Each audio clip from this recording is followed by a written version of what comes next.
你要尽快完成初步架构。我有2个权威的软件评测师可以为你写评测报告，有这2个人，苹果商店会保证你上首页。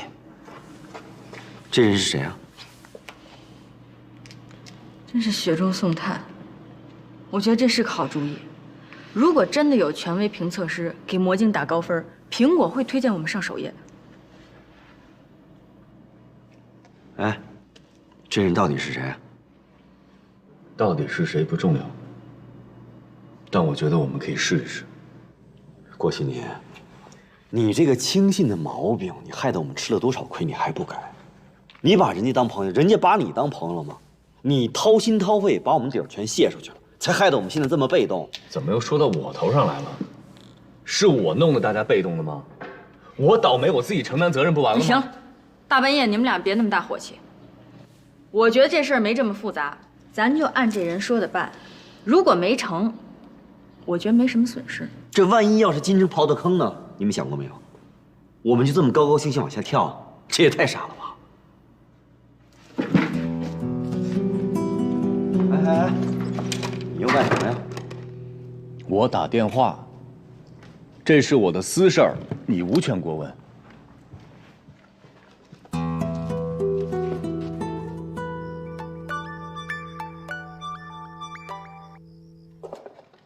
喂，我想到是你了，但是你为什么把邮箱给换了？为了保密啊，这个邮箱过了今晚我就会删除，我不得不这么做。在苹果商店上架之前，你们赶快把魔晶的软件样本发给评测师，让他们写最权威的推荐，这样才有机会能上苹果商店的首页。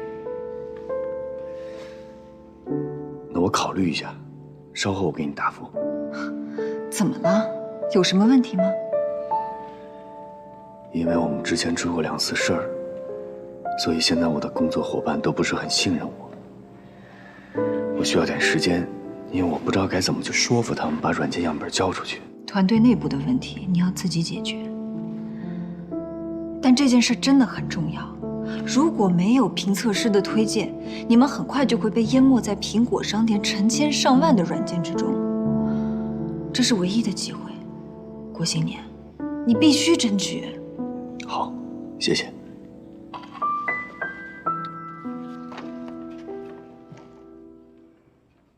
老大，又发来启封邮件，他们向我们提供了2个评测师的简历和一个安卓商店的软件负责人。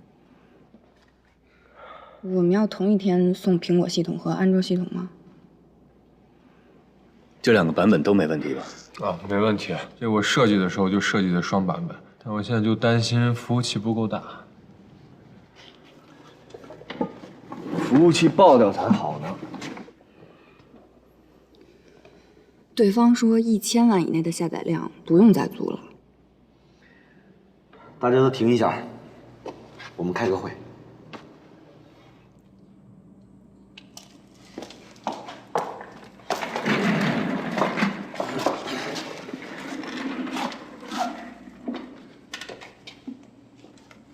郭新年，我再问你一遍，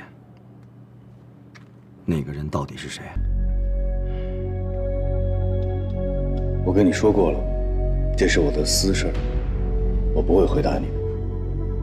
还给我打埋伏！这个人到底该不该信？你给我们一个痛快话。必须相信，我们没有别的选择了。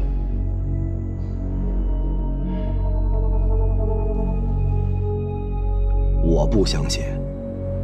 从一开始我就被吓着了，我怀疑是因为他们找不到我们，挖了个大坑让我们往里跳。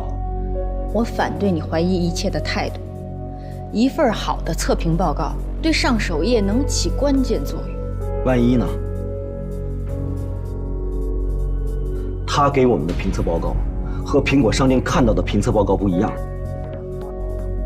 说不定我们就会被所有的软件系统拒之门外。到那个时候，你哭都找不着坟头。你打开手机，你看看 App Store， 里边有多少软件？光手机应用软件上1000种不多吧？没有好的推荐，没有下载量，咱们就被埋没了。我们只有1天时间跟狐游、跟捷讯竞争，为什么不能试一下？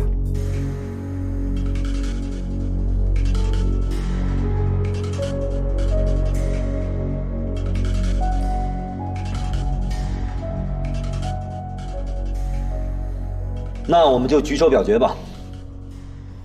反对的举手。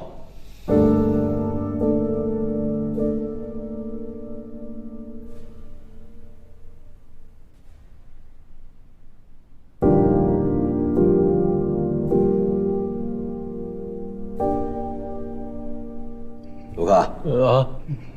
我能最后一个吗？不行。你用脑子好好判断一下。你是软件工程师，你是有智商的，你也是股东之一，你觉得靠不靠谱？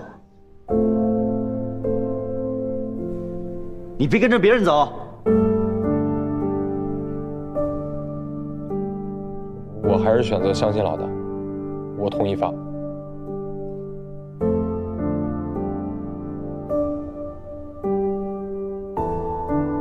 杨洋。我觉得不靠谱。一般走运的事儿跟我都没什么太大关系。我是被你们忽悠了，跟我妈说结婚，把我嫁妆钱都骗出来花光了，我现在都没法回家了。你们别让我这么担惊受怕的，行不行？我反对。你别怪我，你事先也没跟我说清楚。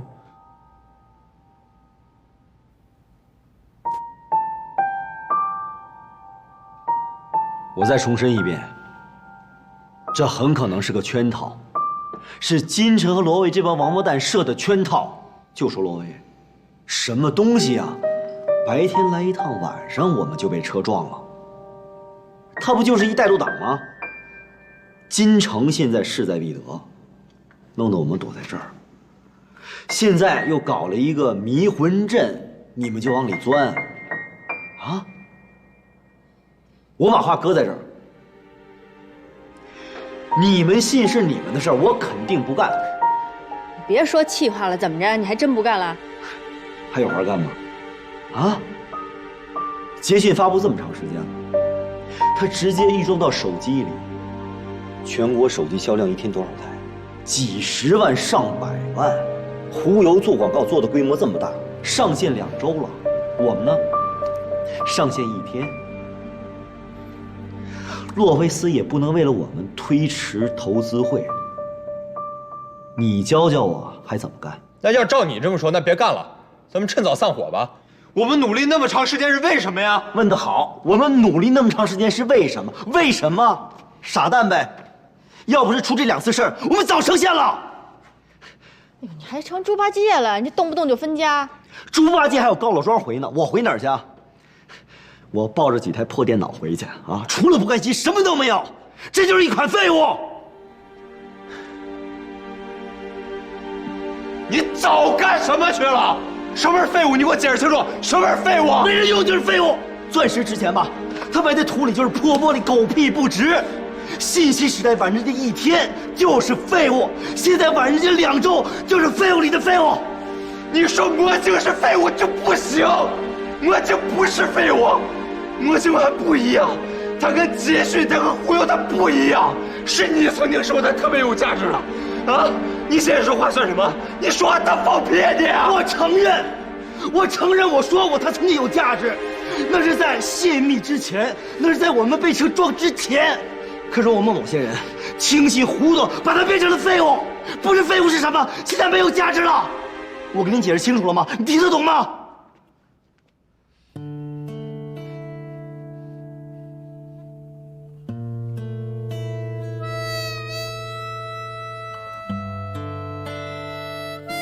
我听得很清楚，你想要让魔晶安乐死。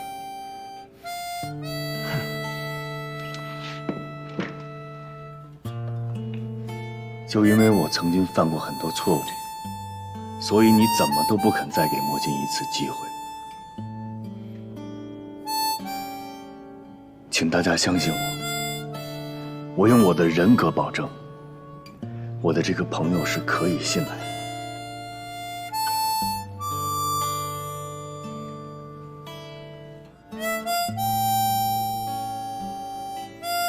不管你同不同意，我都会发。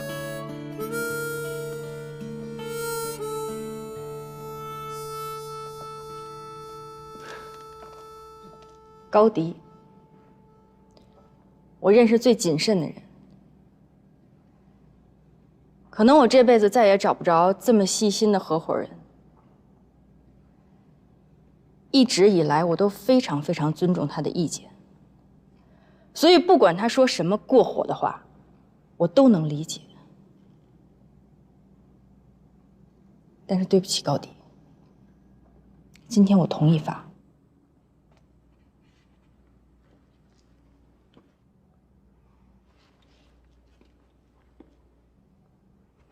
你确定要跟这2个疯子站一块儿吗？如果我们不相信评测师，直接把它发给苹果商店，肯定是一死。好，如果像你说的，这是金城罗维埋下的坑，我们跳下去不也就是一死吗？赌一下有什么不可以？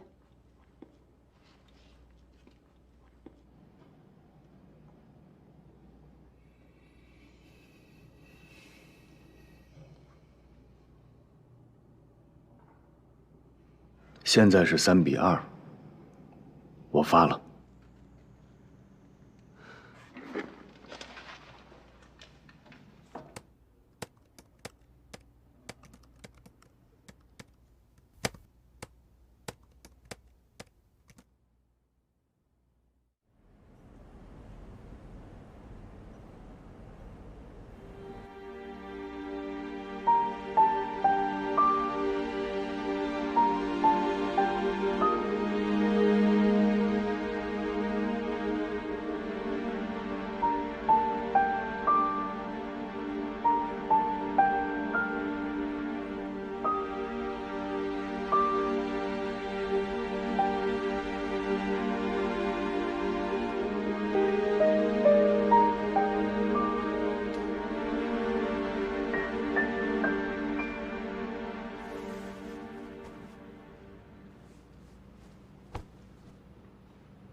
我想要怒放的生命，就像飞翔在辽阔天空，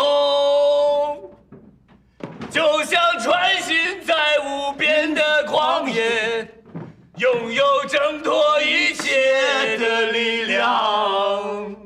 我想要怒放的生命。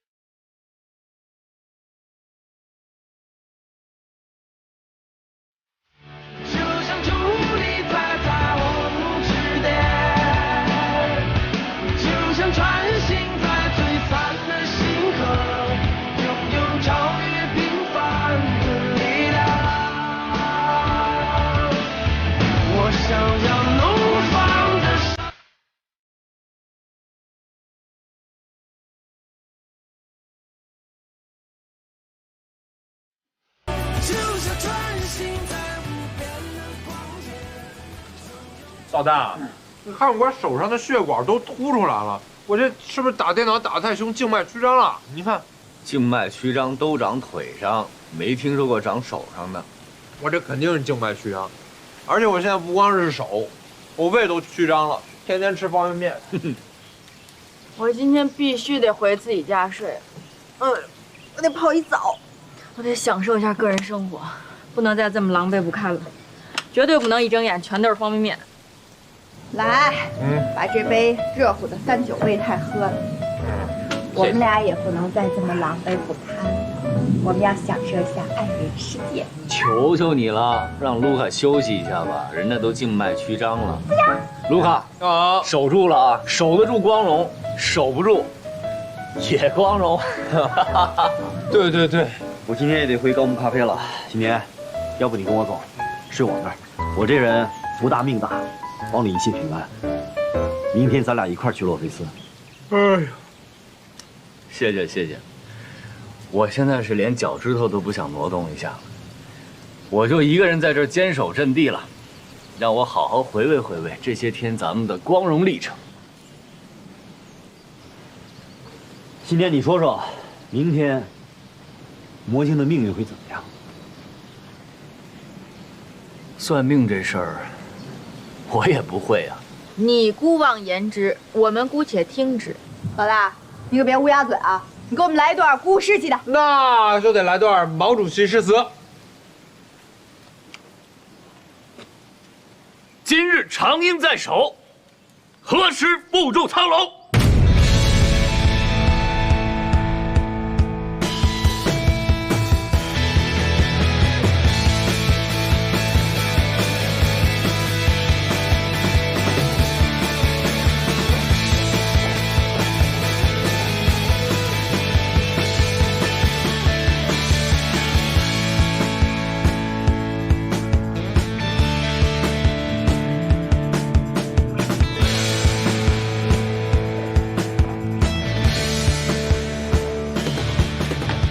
新年，祝你好运，也祝你好运。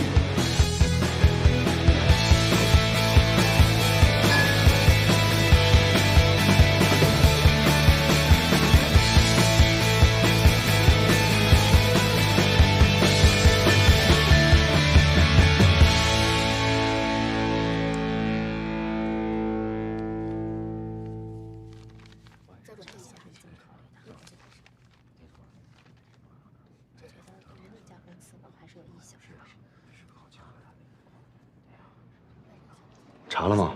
下载量多少？没网，信号不好，查不了。你的呢？这可能让人屏蔽了，信号不好。有网也不敢查呀，这才上线1天，哪来什么下载量？温迪，彭总说马上开始。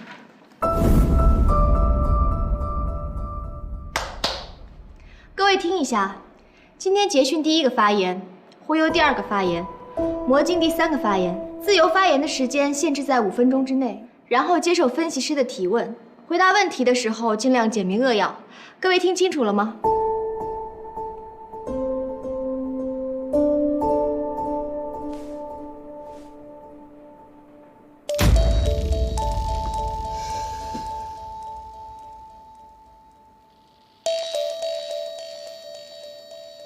郭新年，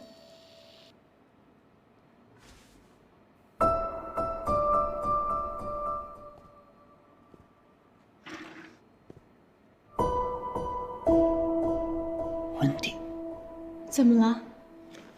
他刚才叫你温迪。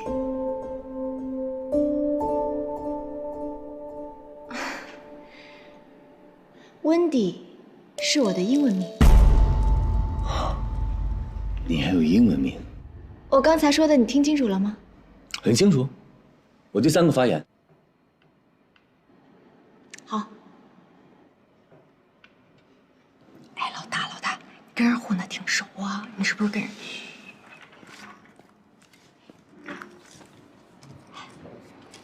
那个啥，认出来，来把我当做开会。今天会是最精彩的一天，谜底即将揭晓。我代表洛菲斯感谢3家企业能来到这里，给了我们一次投资的机会。谢谢大家。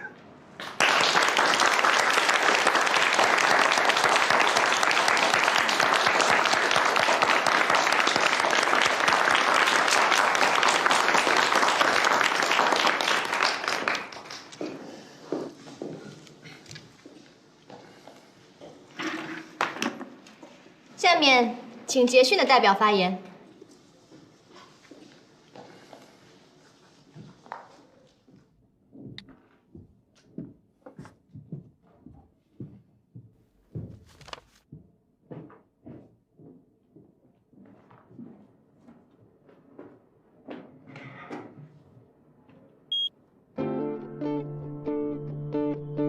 捷讯是华夏通讯和东方网通捆绑销售的软件。大家手里拿到资料已经很清楚地展现了我们未来的商业前途。我们需要洛菲斯的投资，我们更需要一个像洛菲斯这样有国际背景、有国际声誉的公司为我们保驾护航。捷讯的使用费用将来会不会考虑下调？1块钱一条很贵吗？我觉得有点贵。你在洛菲斯做分析师，1个月能挣多少钱？有那么惨吗？我们尽量提相关的问题。也许捷讯呢是个好的软件，但是价格有点高。除了特殊情况，没有人会把它变成生活的必需品。那是你觉得它不是生活中的必需品，你代表不了所有人。请看这张图，这是捷讯上线到现在为止的实时销售成绩，170万台。捷讯是一个捆绑型的软件，它不存在粘合度的问题，而且无法删除。170万台手机也就意味着有170万人在使用捷讯。这个黄色的水银柱还在不断增长，它随时通报全国手机的销售状况。请看这张图，这是捷讯上线以来的收入，这是植入捷讯手机的数量和预计的年销售额评估表。大概到今年年底，会有700万台以上的手机安装捷讯。当然了，这还是个保守的预估。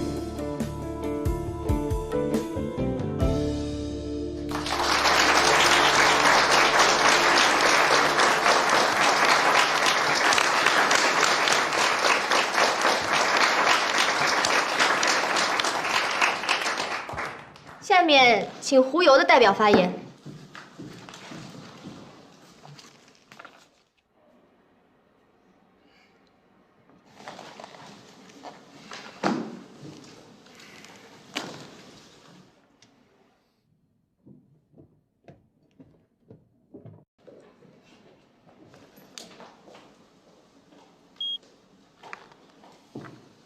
这是我们胡油第2周的实时下载量，还说得过去吧？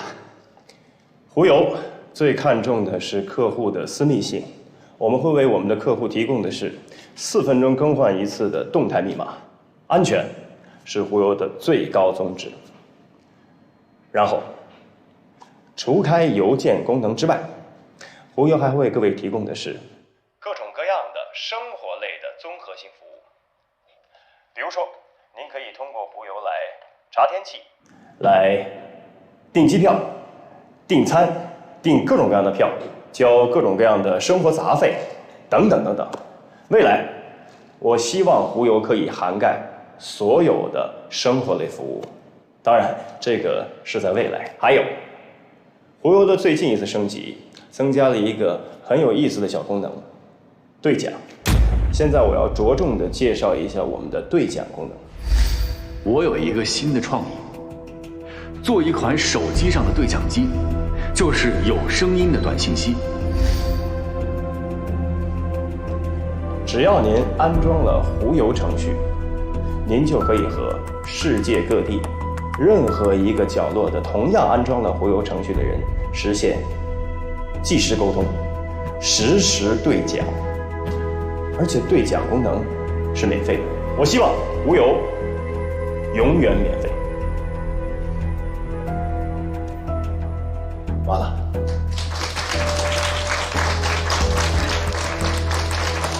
不要脸啊！这就是郭庆年的好朋友、好兄弟，把我们的核心内容都抄了，抄的连骨头渣子都不剩。这个下载成绩应该是相当不错的。我想问一下你们未来的战略走向。未来，我希望胡油就像是一粒种子，可以生根发芽，可以开枝散叶。我甚至希望各位将来手机里只有胡油这一个程序。它都涵盖了些什么？涵盖一切，你所能够想象得到的一切。我认为这个世界已经足够复杂了，我希望通过忽悠，让大家的生活都能够变得更简单一些。你怎么能确保达到这样的未来？通过研发，通过合作，通过合并。我希望团结业界所有优秀的个体、优秀的公司。我希望把大家都团结到忽悠来，大家一起奋斗，一起来构建一个更美好的未来。有一天，我们不再讨论安卓系统，不再讨论苹果系统，我们讨论的将是忽悠系统。很大的理想嘛。人嘛，还是应该有点理想的。万一实现了呢？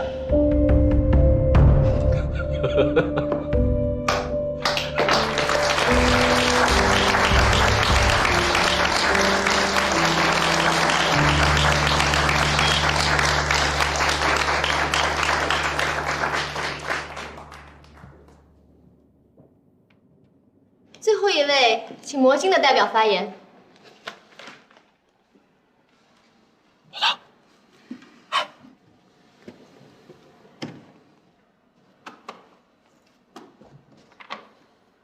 郭麒麟，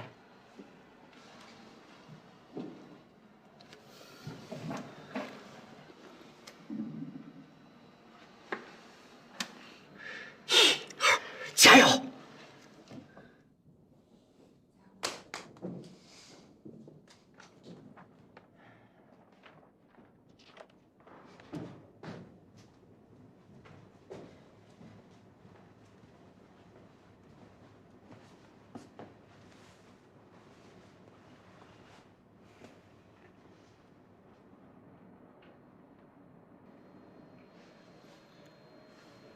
那个魔晶的资料大家都看过了，我觉得可以直接提问了。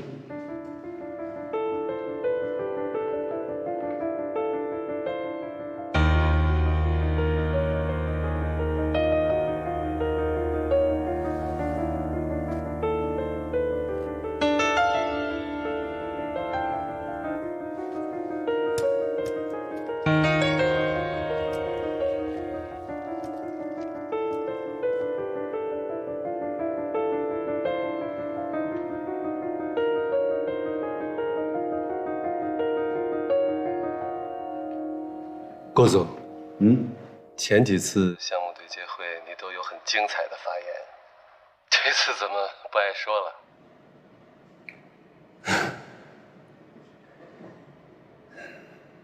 因为魔晶我已经做完了，我的精彩也用完了。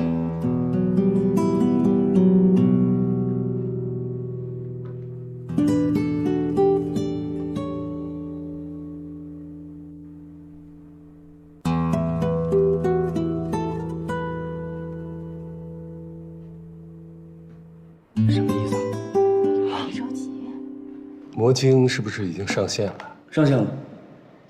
昨天我们刚给苹果商店送过去，安卓系统也送过去了。下载量是多少？不知道，没敢看。就一天，肯定没有他们俩高。查一下。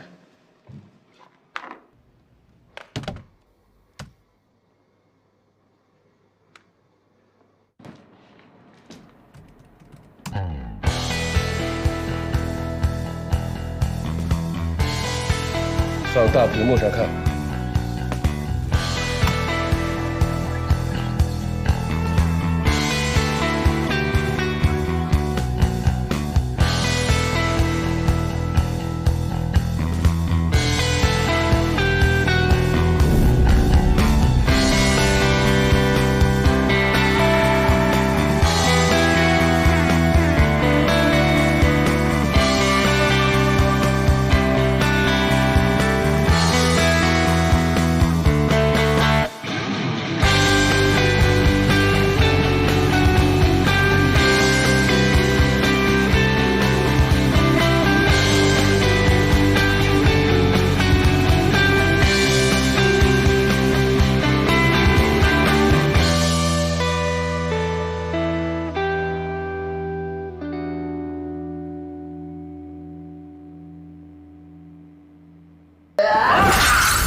我不够聪明，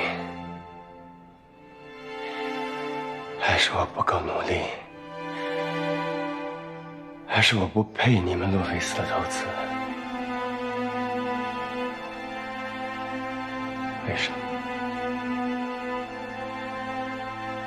为什么我会输？为什么？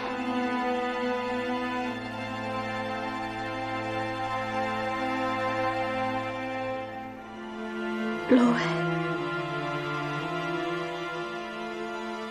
你想要的太多了。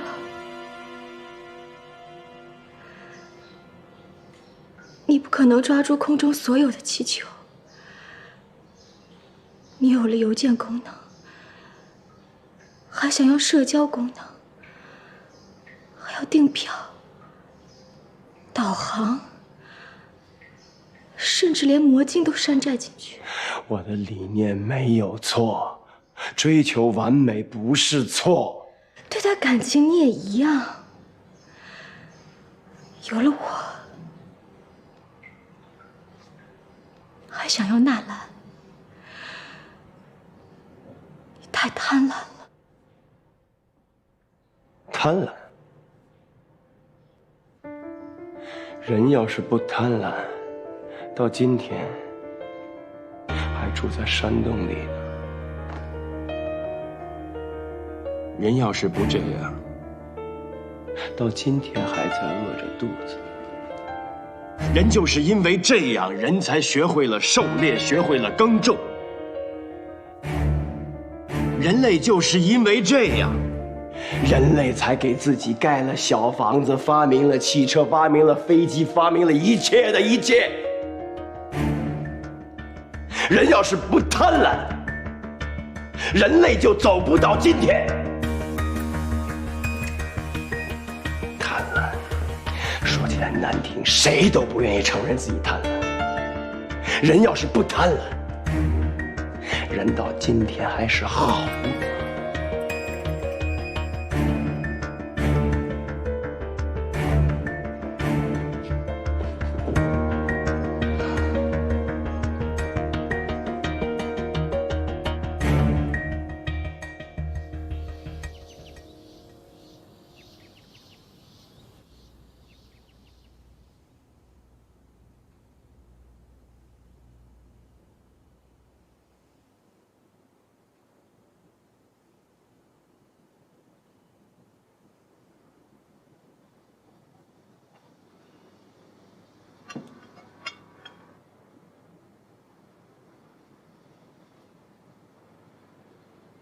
老爷，少爷这儿，您能不能帮我告个假？我知道，我知道，你辛苦，但我没有人手啊，得有人盯着他，我1分钟都放不下心来。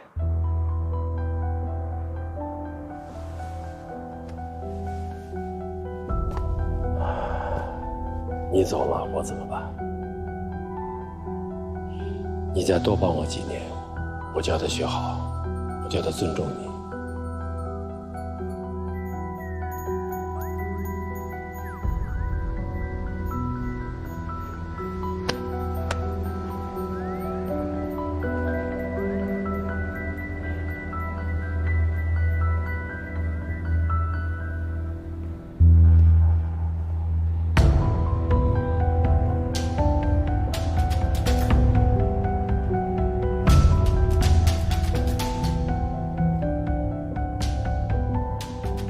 很沮丧吧？天塌了。我劝过你，不要去和他们争，他们要的东西，你一生下来就全都有了。你不需要向任何人证实你自己，根本不行了。我觉得到这个时候啊，应该争一下了。我会说服董事会继续支持捷讯，给你充足的资金，让捷讯占领全世界。爸，他们侮辱你，也是侮辱了我。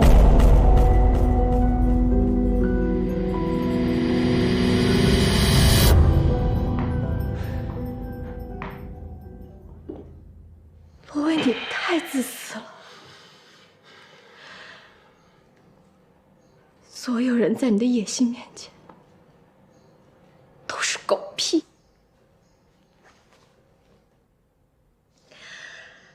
你敢告诉我，你保险柜里装着什么吗？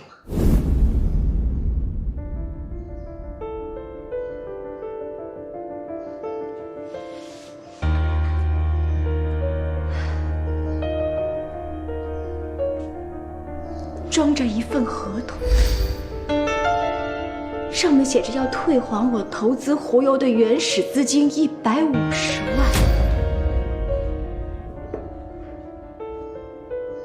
你是想拿到洛菲斯的投资以后，就把我一脚踢出胡油，是这样的吧？为什么要偷看我的保险箱？是。我就是烦了，要不然我到现在还是个傻子。陆伟，你到底要骗我到什么时候？我没想骗你，我留在保险箱那份合同，我的合同其实是给你的保障。你别解释了，你不就是想让我签字吗？好，去，把保险柜打开，把合同拿出来。我现在就签，谁不签谁是王八蛋！我绝对不是为了骗你，我是有多少钱我花不完呢？啊，有多少钱给我花不掉，我把那些钱留下来。还有良心吗？我不是想要骗你呀，你要房子的钱。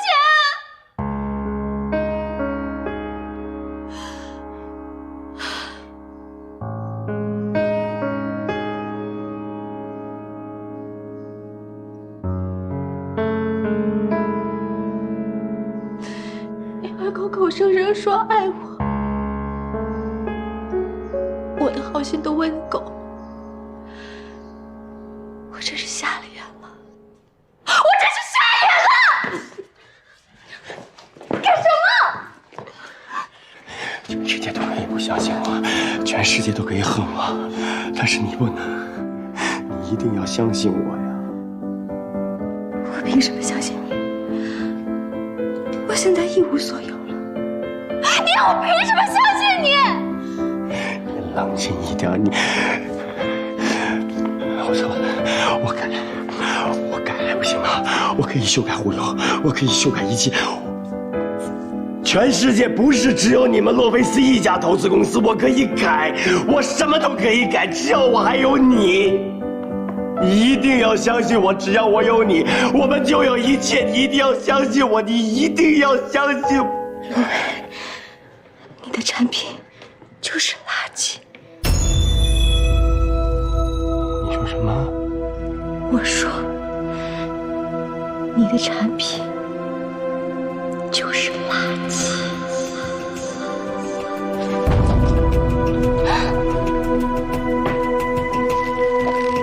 你可以说我是垃圾，但你不能说我的产品垃圾。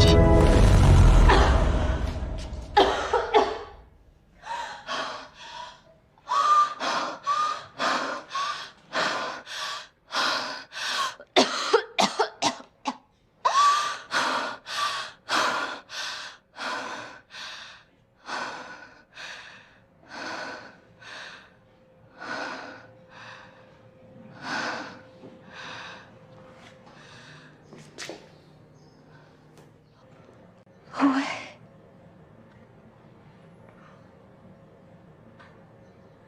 你也是垃圾。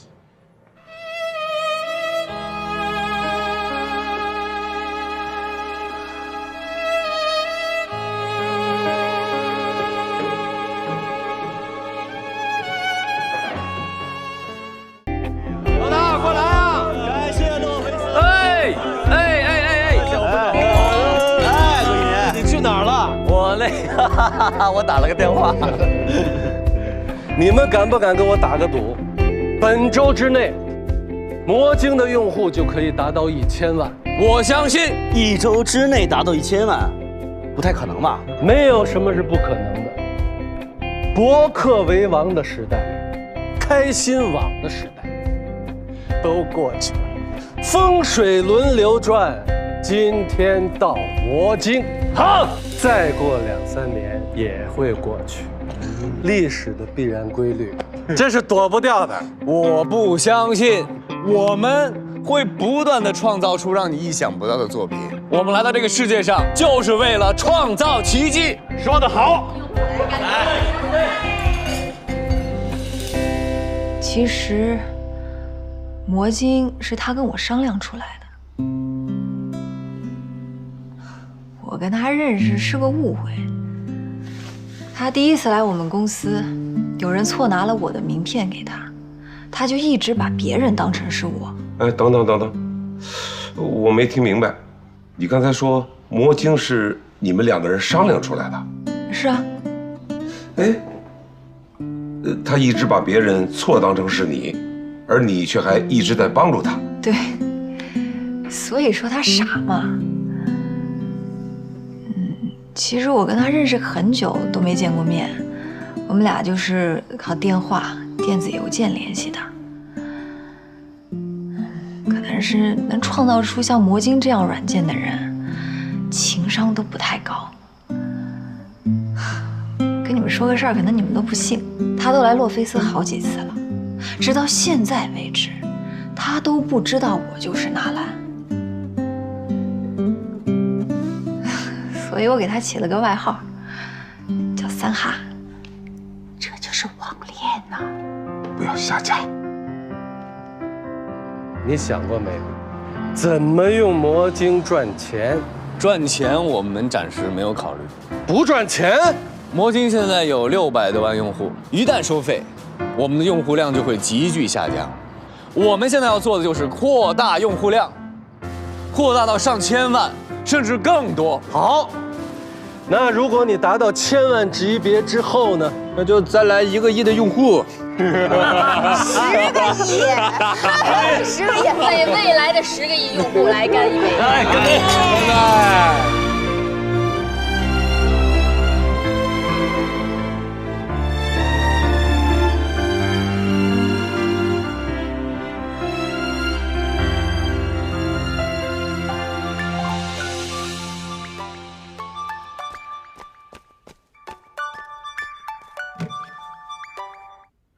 喂，纳兰，纳兰，你在哪里？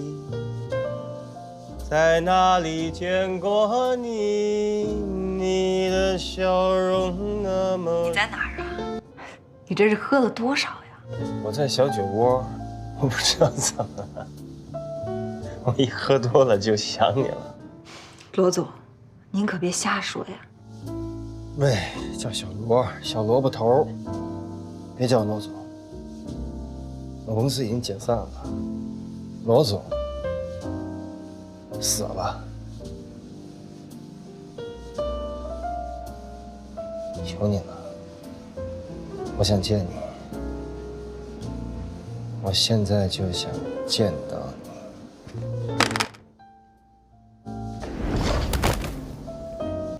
罗维。罗维，罗维，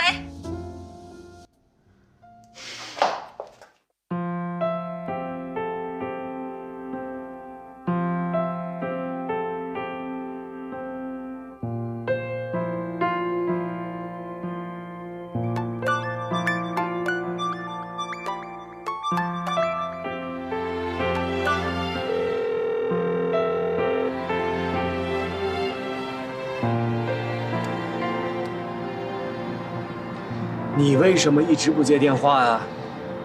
你跟我说过，只要我成功了，你就会来见我。你现在在哪儿？我要见你，立刻，马上。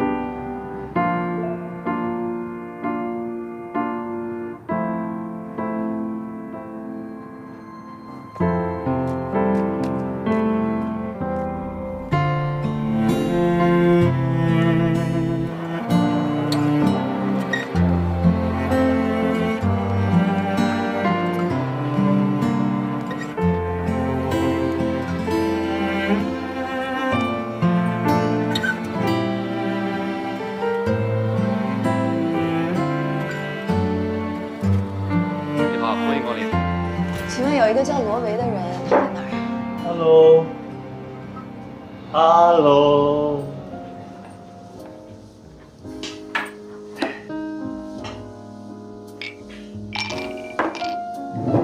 我知道你一定会来。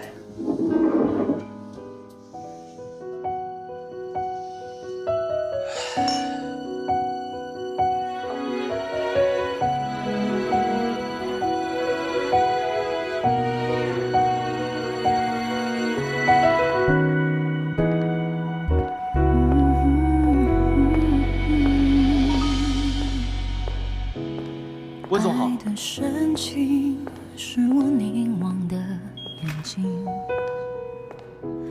可不可以为我留一点幸运？倔强的命运，意外被你拨动的干嘛？我找人。这都几点了？找什么人？我找纳兰纳总，我刚看他上电梯。我一直在这值班，从来没看到过纳总上。不可能，我看得清清楚楚，刚上电梯。对不起，先生，请您出去。哎，你对人先生，我看，哎，先生，对不起，请您出去。面对你，我才更确定，将回忆全部都收藏观赏，不感伤没实现的愿望。明天我还能渴望，默默地选择相信，能得到的会有结局。骄傲体谅，从勇气承诺对话里放下，执着的眼泪不掉下，才能去感伤。往幸福去眺望你光夜。坚强。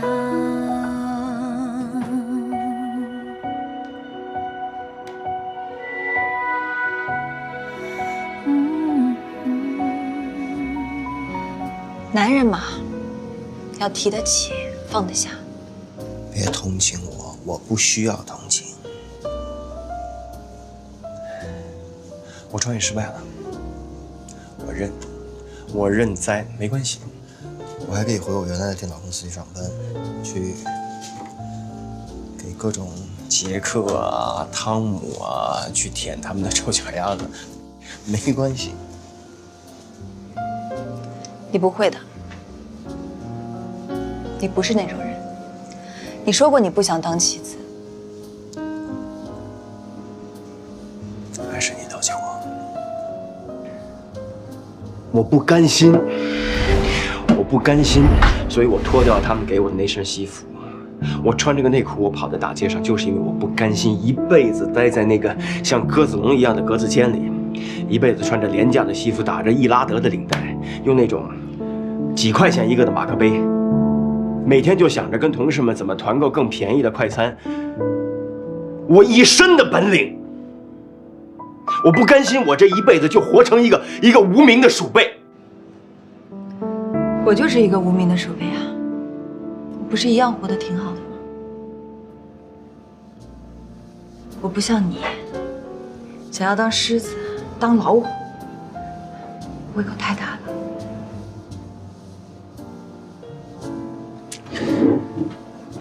你告诉我，为什么我会失败？为什么郭新年会成功？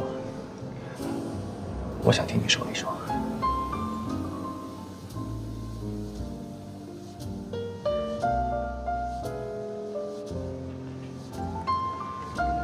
其实，郭新年各方面都不如你。你逗我？他已经鲤鱼越过了龙门，人家已经成功了啊。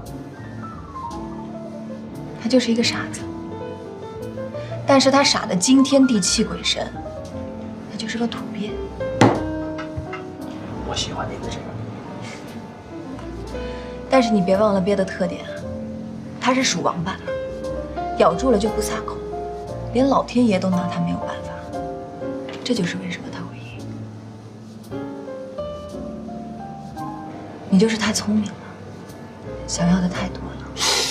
所以你说他是个土鳖，其实你还是在夸他。对吗？其实郭新年的智商只有100，我比他高多了。我的智商起码有250，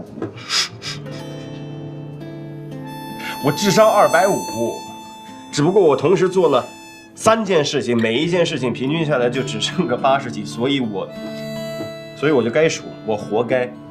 你的智商可不止250，还要再高一些。我比250还不如。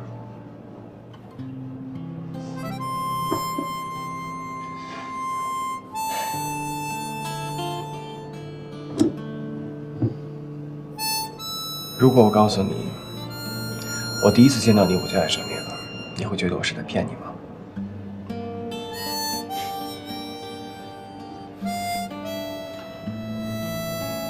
现在说这一切都没有意义了，都不重要了。如果，我只是说如果，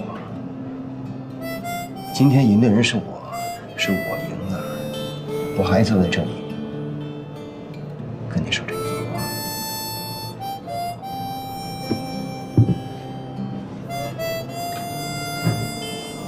你有可能会爱上我。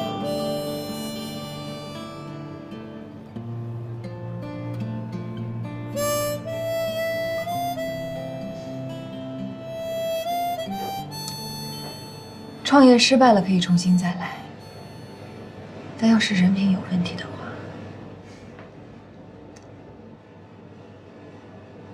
你想过温迪吗？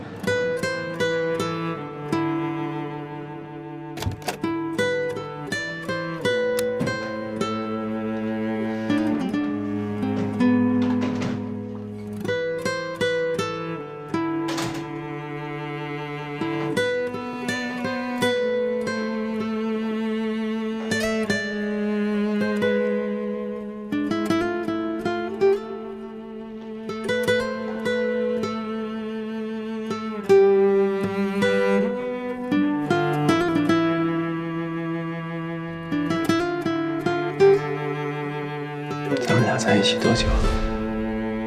你把你的房子都抵押了，变成钱，来支持我创业。没有你就没有忽悠。就因为这件事情，我罗威这辈子不会再爱上别的女人。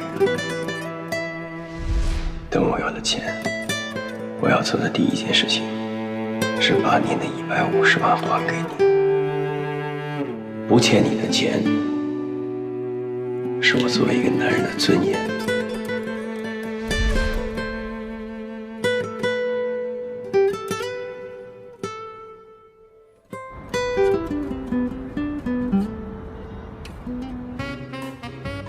你怕什么啊？你紧张什么？你跟我说你紧张什么？不就一个女孩吗？对吧？我死亡谷我都经历过了，对不对？我掉下悬崖我就死了，一个女孩我有什么好怕的？有什么好紧张的？我告诉你郭青年，最后一杯，这杯喝完你要再不去，我抽你！不就一个女孩吗？我现在还缺什么？我现在事业有成了，是不是？是不是？最后一杯。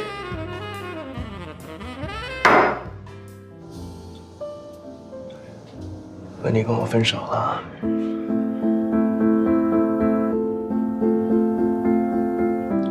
刚才。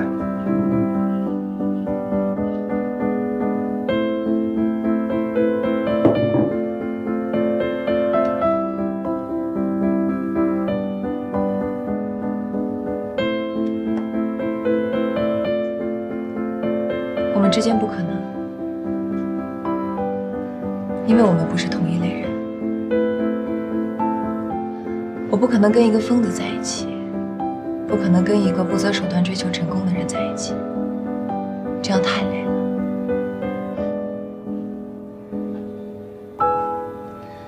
看，这就是一个鼠辈的看法。来，陪你喝一个。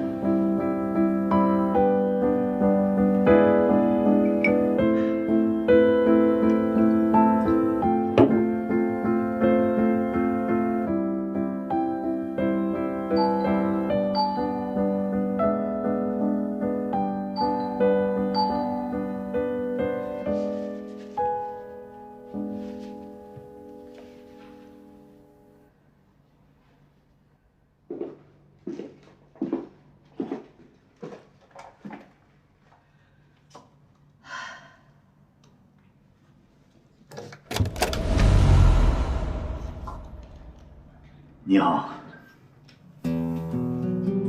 你好。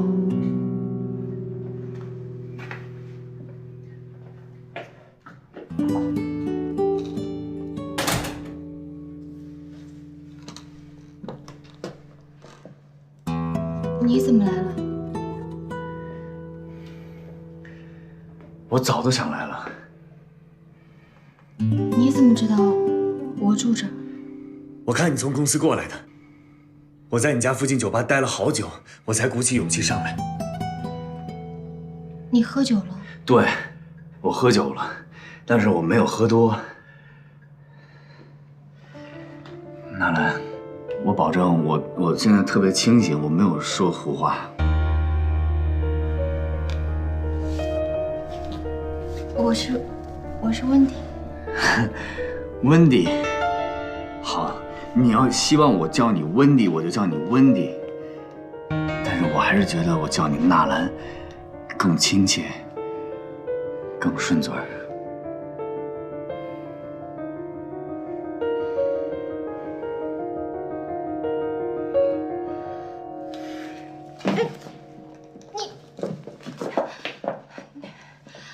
你来到底要干什么？你别怕，我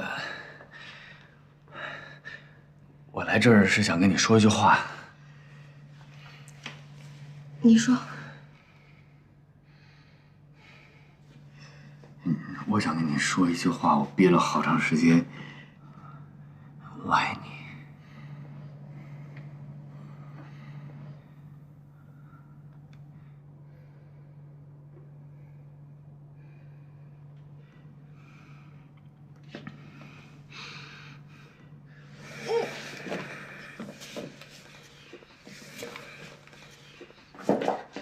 郭新年，你干什么？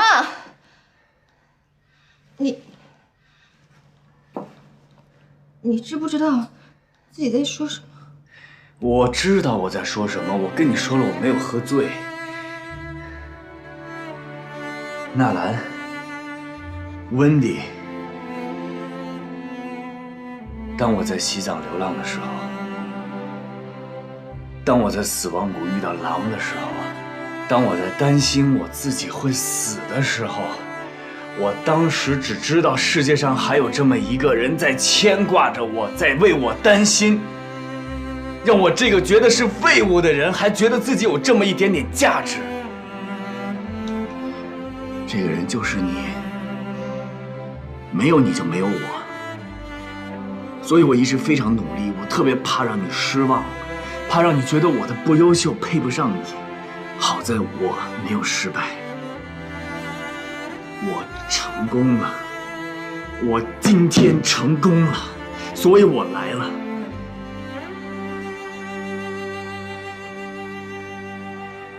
我就知道我会有这么一天，我会站在你的面前，跟你说出我内心所有的感受，我对你所有的爱。今天就是这一天。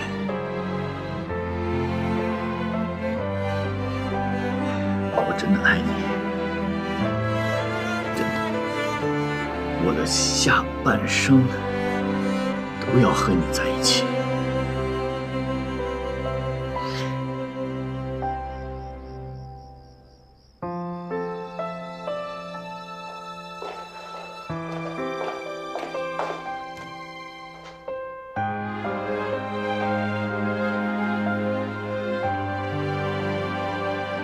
你为什么一直不接电话啊？你跟我说过，只要我成功了，你就会来见我。你现在在哪儿？我要见你，立刻，马上。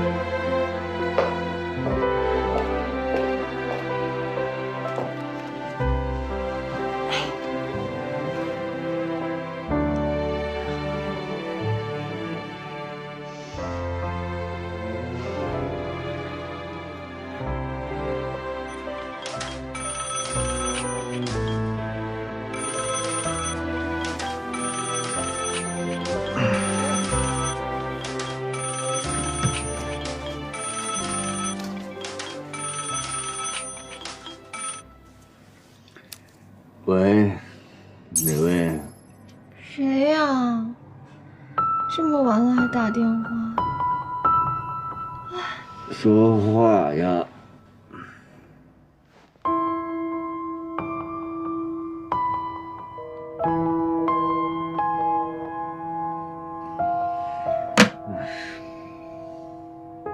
谁呀？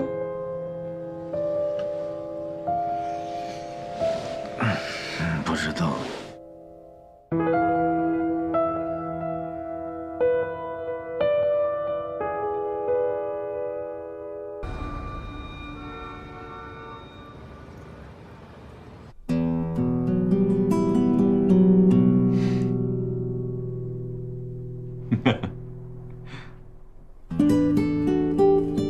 傻笑什么？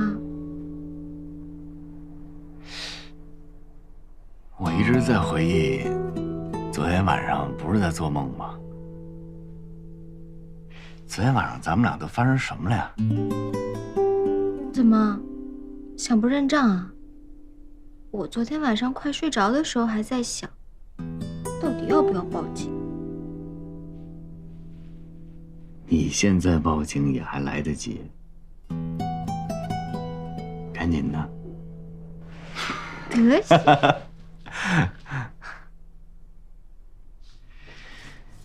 赶紧起床，一会儿你跟我去趟公司。今天我们搬家，一堆的事在等着我。我跟你去公司干什么？你得跟我签一份合同。签什么合同？我要把魔晶5%的股份送给你。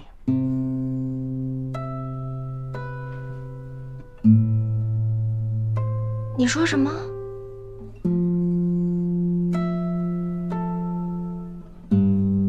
你没听错，我要把魔晶5%的股份送给你。我现在手里也只有40%的股份，而且我还要留一部分股份去做 B 轮和 C 轮的融资，所以你不要嫌少。我不是这个意思，这个股份我不能要。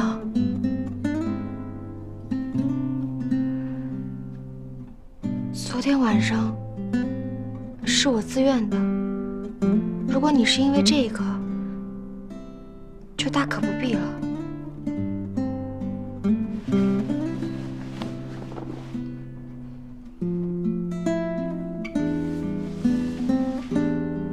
我也不是这个意思。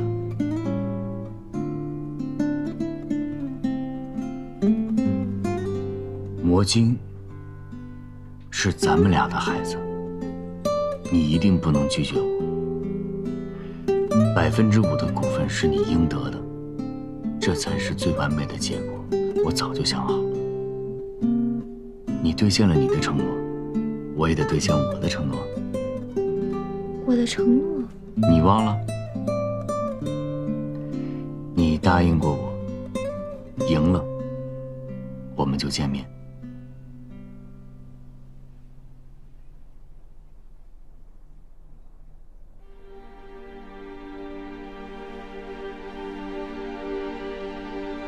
在我的理解，你就是同意嫁给我了。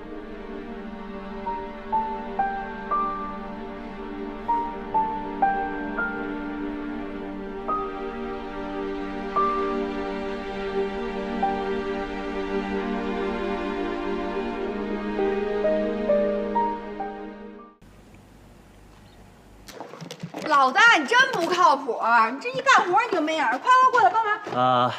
大家先把手上的活都放一放，我有一件非常重要的事儿要跟大家宣布。你们不是一直想知道我在洛菲斯的朋友是谁吗？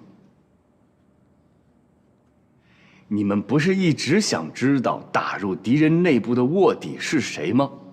你们不是一直想知道是谁在西藏跟我一起构思出了魔晶吗？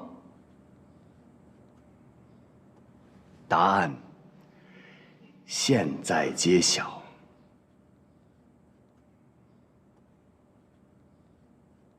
有请神秘女郎